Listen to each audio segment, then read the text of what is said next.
isn't a job. 15 bucks, little man, put that ish. Even know what that means. Looky here, the Jolly Golly has GPS.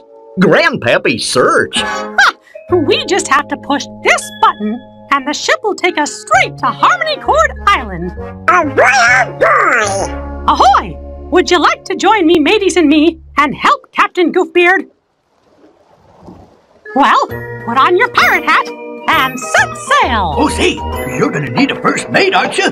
Why, I've even got my wagon here to help carry treasure. I mean, supplies. Pipe down now, Pluto. Pegleg Pete only wants to help. And we can use all hands on deck. Welcome aboard, matey. Much obliged, Captain Mickey. You won't be sorry, and neither will I, once I get my hands on Captain Goofbeard's treasure. Yo-ho, crew! Set sail for Harmony Cord Island! Aye, aye, Captain. Sunk. Ho, ho, ho! I wish I had what was inside that trunk. Inside that trunk! Ah, it's a sad pirate tune I play for you here. I feel like a ship with no rudder to steer. No rudder to steer. Ho, ho, ho, ho, ho!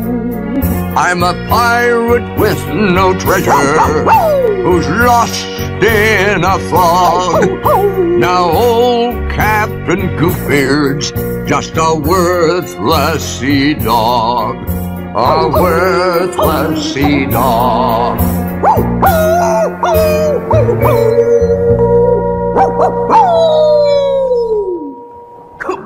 Come on, open your darn treasure.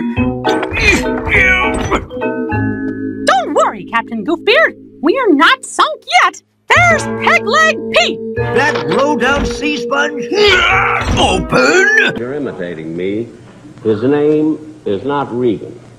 It's Reagan. It's Governor Reagan, and once he explained that to me while I was introducing him. It was practically an insult. I call him Regan, and he says, Jack, the next time you introduce me, it's Ronald Reagan. So I said to him, the next time you introduce me, it's Benny Kabelski. That's my right name. I didn't know that. I hope I didn't spoil anything. No, Jack, I was rolling along here.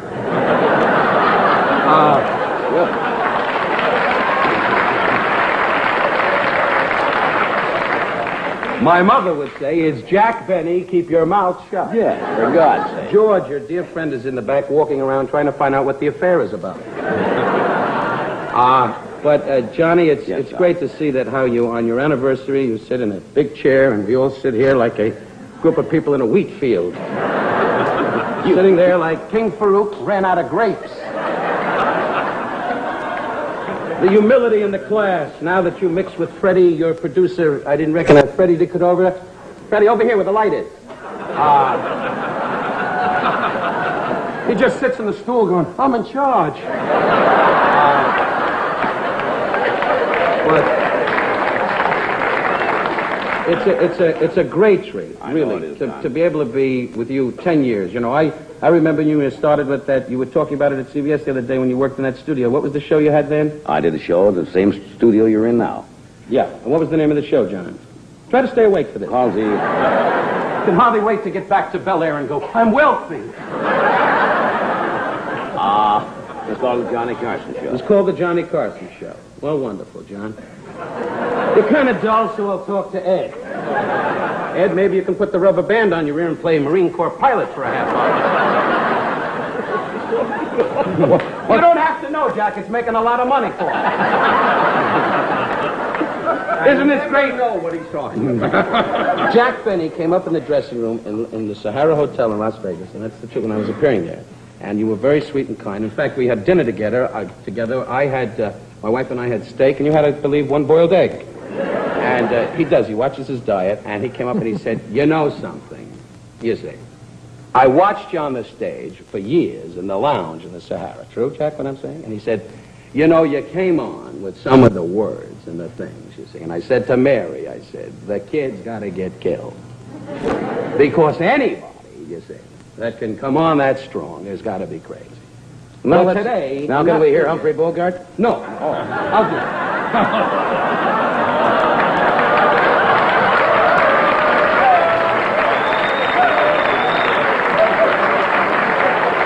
Now you see why I pinch it for him? That was good, Johnny. It's good to see you get that poison out. Even on your anniversary, you always got to snap at the little Jew, huh? With the trouble in the world, I'm really just neutral. Before this evening is over, there'll be more Jews on here than anybody else. I assure you. And by the applause, Jack, warm up the car. We're in trouble.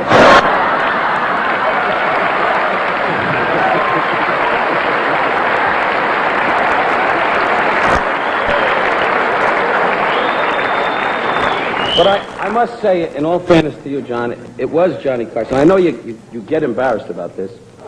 Johnny Carson was the first guy to start me on television in nighttime form and bring my ridiculous kind of format to the public. And then Joey on ABC followed it up and kept me going pretty good.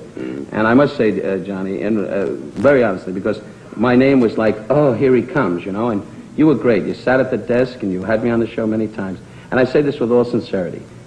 We know each other. We don't see each other that often socially.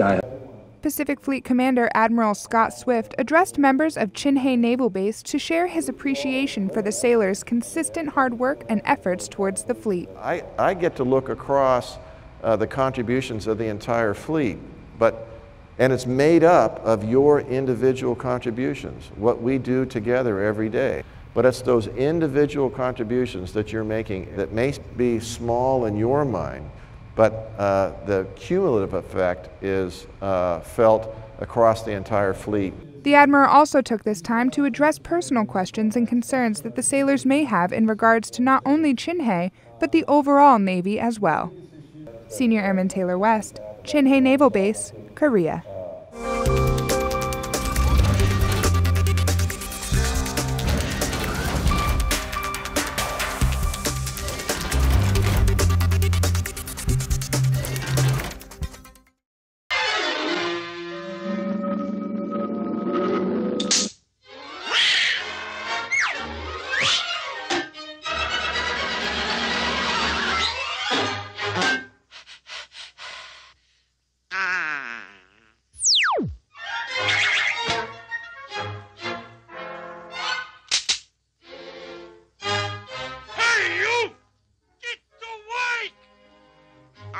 Shut up. What was that? Hi, boss.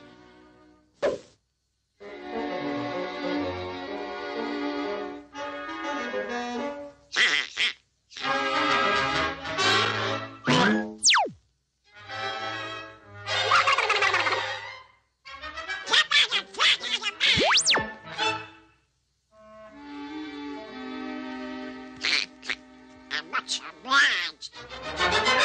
Get going!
the spectator, football may appear rather rough at times, but in reality, it's a character-building game.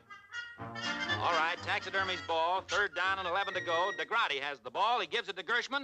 No, Sibley's got it. There it goes to right. No, it's a fake. A hidden ball. Crisscross, cross buck, end around, double lateral, razzle-dazzle, spinner, split buck. And he's in the clear. Uh-oh, there's a penalty on the play. It's against Taxidermy Tech. 1, 2, 3, 4, 5, 15 yards for unnecessary roughness. Well, it's 4th down and 26 to go for TNT. The quarterback is worried. The coach radiates confidence. The quarterback decides to kick. It's blocked. No, he got it away. It's a high spiral. The safety man's under it.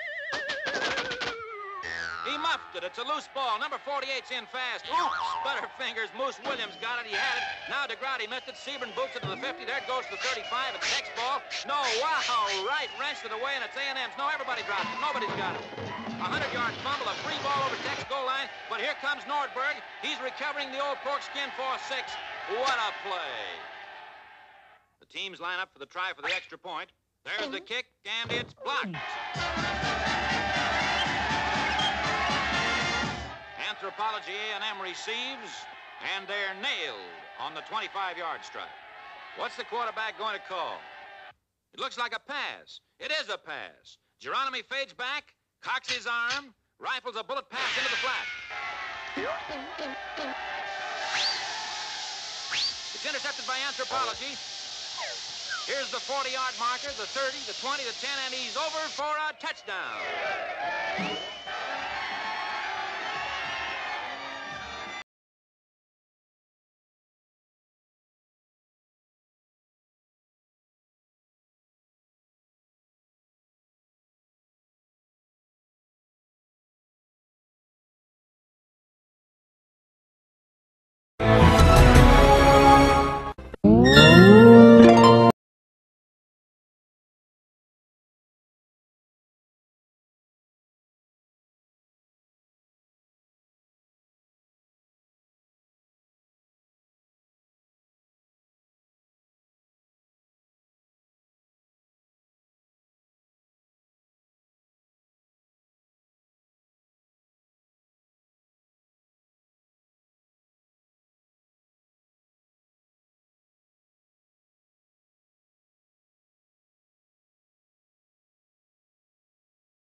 You need money for the meter, money for the toll. Don't turn on the heater, daddy's on the dole. They tell me that the devil pays good money for your soul. We don't got no dough. Tell me there's $1 in the pocket of your jeans. Need money for the baby, the bacon and the beans. I'd buy you a dozen roses, but I just don't have the means.